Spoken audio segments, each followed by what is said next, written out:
For years, Eleanor was the woman behind Daniel Hayes' success. She was there when Daniel couldn't even afford an Uber to product launch meetings. She sat in their tiny apartment, researching venture capital trends while he worked on his endless prototypes. She skipped dinner, sold all her jewelry, and poured her inheritance into his dreams without hesitation because she believed in him. They met at Stanford University, Daniel charming, ambitious, and full of ideas, Eleanor calm, smart, and generous. He loved to dream big. She had the practical mind to help him make those dreams come true. They were a team, or so she thought. The first years of their marriage were pretty smooth. They lived off Eleanor's salary as a junior graphic designer, while Daniel kept testing one startup idea after another, a smart home fitness app, a VR-based language tutor, even an eco-friendly dog toy subscription box, all of which failed. But Eleanor never complained. She believed that failure was part of the journey. Every time something fell apart, she'd tell him, "We're just getting closer to the idea that works." And Daniel would look at her with wide, grateful eyes. "I don't deserve you," he'd whisper. She had no idea how right he was. Eleanor's grandmother had left her a sizable inheritance, a really small fortune. Eleanor hadn't touched it in years. She wanted to save it for something really important. So when Daniel came to her with his latest idea, an AI-powered project management tool for small businesses, he seemed more determined than ever. "This is the business I've been waiting for," he told her, his eyes lighting up. "All the others were experiments. I learned so much, Eleanor. This is it." And just like that, she'd wired him the money, $250,000, no paperwork, no questions asked, no contracts, just trust. She watched him light up. He began working around the clock, assembling a small development team and renting cheap office space downtown. Within months, he had a working prototype, a compelling pitch deck, and a growing list of interested investors. Eleanor was ecstatic. She told everyone her husband was about to change the industry. She stayed up late helping him format investment proposals, even designing his first logo. She did it all quietly and faithfully. But something began to change. The more successful Daniel became, the more distant he became. He stopped talking to her about work. He started dressing more formally, spending more time in the office. His phone was always on silent. When she asked how things were going, he answered vaguely. Then came the parties. At first, they were just launches, small celebrations with the team and a few friends. Eleanor would help arrange the food, make sure the venue was perfect. But soon they turned into social gatherings with strangers she didn't recognize. She stopped getting invites altogether, and Daniel stopped coming home on time. He always had an excuse. Meetings were running late, investors wanted dinner. "I'm not going to interest you, honey. It's just boring tech talk." Eleanor felt it was a slow release, the warmth between them cooling, the spark in his eyes as he watched her disappear. She began to notice a new expression, an almost contemptuous one. She still hoped. She thought it was stress, pressure, success changing people. Surely he just needed time to adjust, to see what was really important. But the day she found the lipstick-stained coffee cup in his Tesla was the day her illusions finally shattered. It wasn't hers, and she had never worn red. Eleanor didn't confront him right away. She didn't scream. She didn't cry. Instead, she started stalking. She started checking his social media tags, the photos other people posted, not just his curated feed. She recognized the same woman who appeared next to him, a brunette in expensive heels and a tight dress, who always smiled when he spoke. Her name was Celine. She worked in marketing, at least that's what her LinkedIn said. But Eleanor had seen enough to know what was really going on. She said nothing, though. She waited. Because Eleanor had learned something else while helping Daniel build his business. She had learned how the corporate world worked, how stocks were structured, how boards of directors were formed, how investor agreements were written, and, most importantly, how to cover your tracks. A few weeks later, Daniel came in late again, the scent of his cologne hitting her before the front door closed. Eleanor sat at the kitchen table, a book in her lap, a cup of tea now cold beside her. Daniel didn't even meet her eyes. "We need to talk," he said evenly. She closed the book and set it down gently. "I'm leaving," he said. "This marriage isn't working anymore. I've moved on." There was no apology, no remorse, just clinical indifference, as if he were firing an employee. Eleanor didn't flinch. "Okay," she said softly. Daniel blinked. He hadn't expected her to be so understanding. She stood up and walked to the sink, pouring out tea. "What did you expect?" "I don't know," tears, maybe begging. He actually smiled, as if he thought he'd won something. At that moment, that exact moment, everything inside her stopped. She turned to him, her face unreadable. "Do you really think I'm going to beg you to stay?" she asked. Daniel hesitated, looking at Eleanor. "I'll make sure you're taken care of. I've talked to my lawyer. You'll make a deal. We can do this quietly." She smiled. "Just checking. Your stock first." Daniel laughed. "You don't know what you're playing at, Eleanor," he said, shaking his head. "You think you're going to scare me with legalese? You're not even involved in the business. You're just the supportive wife." Eleanor didn't blink. "You're right, I'm not." She picked up her teacup again casually, rinsing it in the sink. "At least not in the way you think." Daniel stared at her for a long moment, then pulled out his phone. "Eleanor, seriously, I don't know what you're talking about." "I know." She turned off the faucet, dried her hands, and walked past him with a calmness he couldn't quite place. And that was what really confused him. She wasn't crying, she wasn't screaming, she wasn't begging him to stay. She was calm, controlled, prepared. That was the last thing he was worried about. Daniel barely slept that night. He kept checking the company dashboard, refreshing the shareholder portal. Everything seemed normal. His name was still listed as CEO, his stock was still intact. But something was nagging at the back of his mind. What did she mean? He rushed into the office early the next morning. Celine was there, sipping her iced latte like she owned the place. She leaned back in his chair, turning lazily. "What's the rush, boss?" she asked with a wink. "I need to see the capitalization table right now." She raised an eyebrow but didn't argue, opening the shareholder analysis and turning the screen toward him. And that's when his heart sank. Clear as day, Eleanor's name was Eleanor A. Caldwell, listed as the majority shareholder. Not just a token percentage, she owned 42% of the company. Daniel blinked hard. That couldn't be right. She'd never signed anything. He'd always made sure to keep the business separate. He'd never given her any shares. Except he'd done it without realizing it. 2 years ago, in the rush to secure seed funding, Daniel needed money fast. Banks had turned him down. Investors were hesitant. Eleanor had offered to bequeath, and he had eagerly accepted, writing her name onto a conversion agreement a friend had helped him draft. At the time, it seemed like a token placeholder. She had not asked for legal representation. He had not even filed it. But she had. Eleanor had quietly filed and notarized the agreement. She had then converted it into equity as the company was formed on time, legally, cleanly.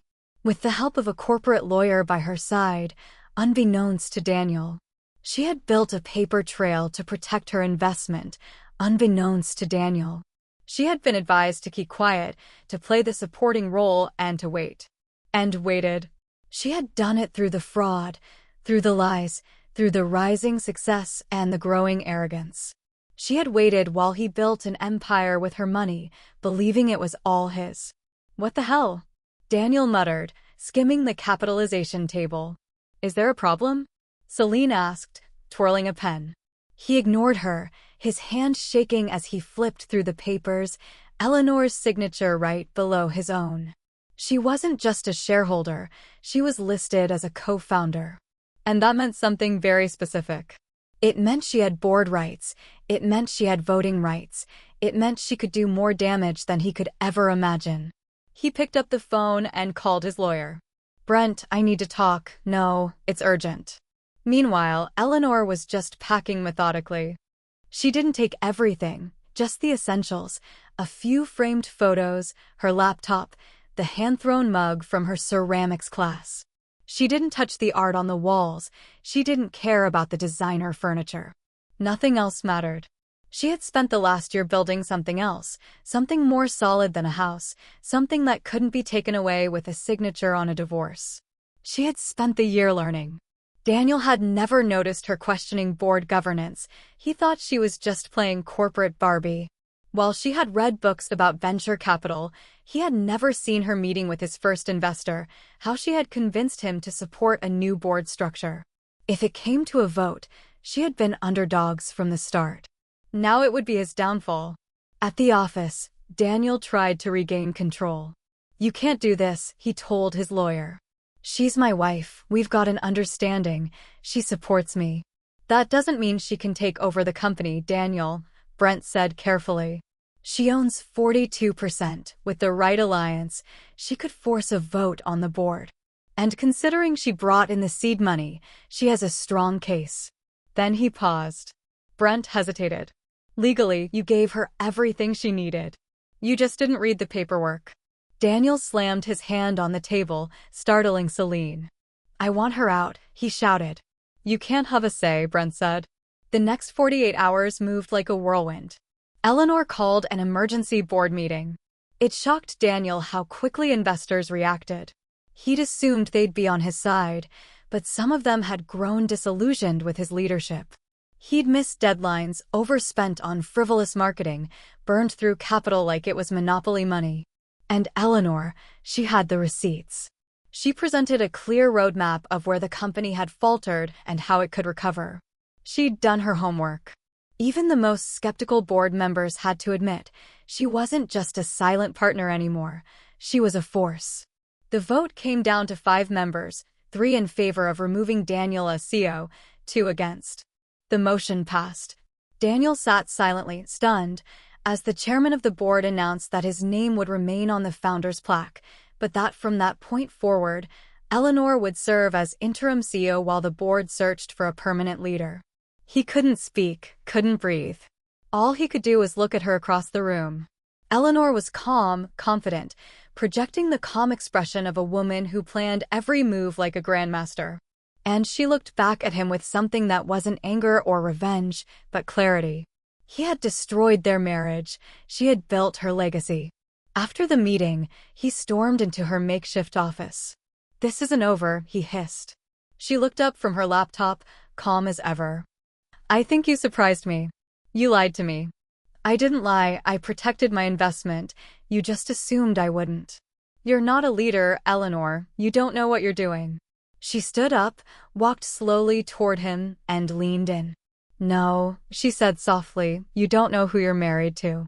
And then she smiled, a different smile than before, this time not a calm smile, but a triumphant one. In the days after his firing, Daniel was devastated.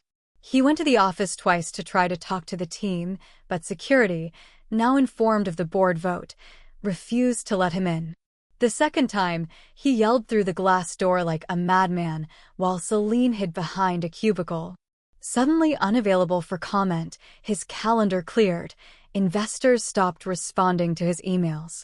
Even his former mentor, someone who had bailed on him in the first place, sent a terse message, "You have been warned." But Eleanor, she didn't gloat. She didn't go to the press. She didn't humiliate him on social media. It just worked. As interim CEO, Eleanor got to work, restoring what Daniel had neglected. She slashed the overstretched marketing budget, cut ties with vendors they didn't need, and rebuilt trust with the team. Her years behind the scenes gave her something Daniel never had. She knew who was working late for passion and who was just milking the cash. She promoted capable, quiet minds. She restructured product timelines. She asked real questions. And when the lead investor proposed making her CEO, she declined. "I didn't do this to wear the crown," she told them. "I did it to protect what I helped build. Now it's time for someone new to take the reins." They asked her to stay on the board, and she agreed on one condition. Daniel's remaining voting shares would be frozen unless he resigned from the board entirely. The move passed unanimously. Eleanor's lawyer sent Daniel the final paperwork, and he sat in the corner of his new apartment, half-furnished, the curtains drawn, a takeout box slowly cooling beside him. He didn't even read the terms, he just stared at her name in bold print on the letterhead. He had called her his biggest fan. Now she was the woman who had taken everything he thought he owned, and somehow it still felt like it wasn't enough. But the story doesn't end with him, it ends with something he never saw coming. 3 months later, Eleanor attended a private equity conference in San Francisco. She was dressed in a dark suit, sleek and elegant. No one whispered that she was just someone's wife anymore. She was Eleanor Caldwell, board member, early investor, and the woman who had turned a failing startup into a streamlined machine. After the workshop, a younger woman approached her. "Caldwell," she asked, "can I talk to you? Your story really inspired me. I was in a similar situation. I thought I should have kept quiet." Eleanor smiled. "You don't know, you never did." The woman grinned. "I just wish we had more people like you running things." Eleanor paused. "We will." That night, Eleanor returned to her own space, no longer Daniel's shadowy home, but hers entirely, a small modern apartment filled with soft light and clean lines. Her office overlooked the skyline, a reminder of how far she had come. She opened her laptop and clicked on a folder labeled New Projects. Inside were sketches of branding, presentations. She was launching a product of her own, this time under her name. No one could leave her out of the story again. Meanwhile, Daniel gets an alert on his phone. A new tech startup has just secured a $9 million Series C funding round from a major venture capital firm. The founder, Eleanor Caldwell. Her company is called NovaPulse, a competitor to his original product, only sleeker, faster, smarter. And guess who her lead advisor is? His first investor, the one Daniel ignored and burned. Daniel stares at the screen, the press release saying it all. When women stop waiting for a seat at the table and start building their own, everything changes. He tried calling her once, just once. It went to voicemail. "Eleanor, I saw the news. Congratulations, good job I guess. Listen, maybe we can talk, just talk. You know, I've been thinking a lot about everything and maybe I didn't." She cut him off. He never tried again because she never called back. Months passed, then a year. Daniel faded from the tech headlines. His remaining stock dropped in value as his involvement turned toxic. Celine, after a quiet breakup, moved to LA and started dating a wellness influencer. Eleanor's company, meanwhile, became a rising star. She was invited to important conferences, featured in Forbes' Women to Watch, and every time someone asked her how she did it, how she survived the betrayal and came out stronger, she gave the same answer: "I stopped waiting for someone to give me power. I took it back." And if they asked about Daniel, she just smiled. "He thought I was going to beg to stay, but instead I smiled and said 2 words, 'It's over, baby.'"